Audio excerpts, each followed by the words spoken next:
যেখানে সেখানে ময়লা ফেলে জলাবদ্ধতা তৈরি করবেন না।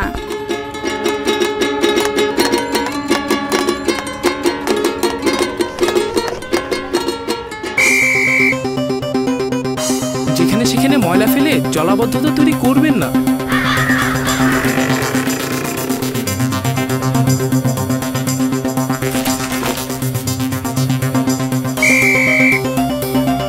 যেখানে সেখানে ময়লা ফেলে জলাবদ্ধতা তৈরি করবেন না। যেখানে সেখানে ময়লা ফেলায় আপনার এলাকার জলাবদ্ধতার মূল কারণ। তাই আসুন ময়লা আবর্জনা নির্দিষ্ট স্থানে ফেলি, জলাবদ্ধতা ও দুর্ভোগ থেকে মুক্ত থাকি। সঠিক বর্জ্য ব্যবস্থাপনা জলাবদ্ধতা সৃষ্টি করে না।